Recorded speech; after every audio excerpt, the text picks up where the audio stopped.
आपण ऐकत आहात जगद्गुरु तत्वदर्शी संत रामपालजी महाराज यांच्याद्वारे लिखित पुस्तक जगण्याचा मार्ग। विषय माता दुर्गाकडून ब्रह्माला शाप। ब्रह्माने वेदात वाचले की यजुर्वेद अध्याय 5 मंत्र 1 अग्नेह तनुहु असि, याचा अर्थ आहे परमेश्वर तेजोमय शरीर युक्त आहे। विष्णवे त्वाम सोमस्य तनुहु असि, अर्थ आहे सर्वांचे पालन करण्यासाठी त्या अविनाशी परमात्म्याचे शरीर आहे। यासाठी ब्रह्माने त्या दोन्ही स्त्रियांना समजावले होते, तुम्ही सांगा की परमात्मा मानव सदृश तेजोमय शरीर युक्त आहे। तेव्हा मातेने ब्रह्माला विचारले की काय तुला तुझ्या पित्याचे दर्शन झाले? ब्रह्मा म्हणाला, हो, मला पित्याचे दर्शन झाले आहे, तो मानव सदृश तेजोमय शरीर युक्त आहे। दुर्गा म्हणाली, साक्षीदार दाखव। तेव्हा ब्रह्मा म्हणाले, या दोघींसमक्ष साक्षात्कार झाला आहे। देवीने त्या दोन्ही मुलींना विचारले की काय तुमच्या समोर ब्रह्मचा साक्षात्कार झाला आहे? तेव्हा दोघींनीही म्हटले, होय, आम्ही आमच्या डोळ्यांनी पाहिले आहे। मग भवानी म्हणजे प्रकृतीला संशय आला की मला तर ब्रह्मने सांगितले होते की मी कोणालाही दर्शन देणार नाही, परंतु हे म्हणत आहेत की दर्शन झाले आहे। तेव्हा अष्टांगीने ध्यान लावले आणि काल ज्योतिनिरंजनला विचारले की ही काय कहाणी आहे? ज्योतिनिरंजन म्हणाला की हे तिघेही खोटं बोलत आहेत। तेव्हा माता म्हणाली, तुम्ही खोटे बोलत आहात। आकाशवाणी झाली आहे की तुम्हाला कोणतेही दर्शन झालेले नाही।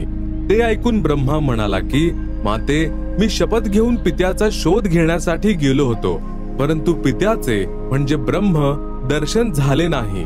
आपल्या समोर यायची लाज वाटत होती, म्हणून आम्ही खोटे बोललो। तेव्हा माता म्हणजे दुर्गा म्हणाले की आता मी तुम्हाला शाप देते। ब्रह्माला शाप, जगामध्ये तुझी पूजा होणार नाही। पुढे तुझे जे वंशज असतील ते खूप पाखंड करतील, खोट्या गोष्टी रचून जगाला फसवतील, वरून तर कर्मकांड करताना दिसतील। मनामध्ये अनेक विकार असतील, कथा पुराणे वाचून दाखवतील। स्वतःला ज्ञान नसेल की सद्ग्रंथांमध्ये वास्तविकता काय आहे, तरीही मान सन्मान आणि धन प्राप्तीसाठी गुरु बनून शिष्यांना लोकवेद म्हणजे शास्त्र विरुद्ध दंतकथा ऐकवतील।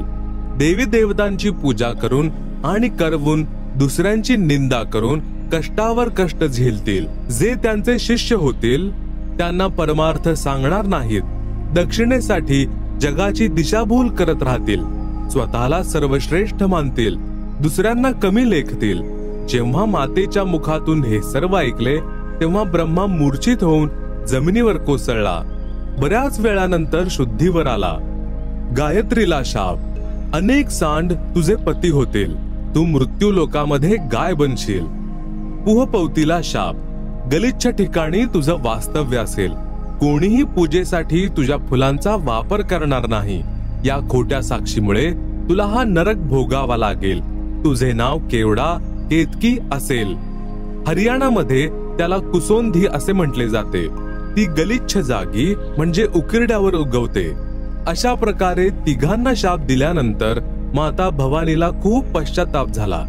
अशा प्रकारे अगोदर तर जीव कोणताही विचार न करता मनाच्या म्हणजे काल निरंजन प्रभावाने चुकीचे कार्य करतो, परंतु जेव्हा आत्म्याच्या म्हणजे सत्पुरुष यांचा अंश प्रभावाने त्याला ज्ञान होते, तेव्हा नंतर पश्चाताप करावा लागतो।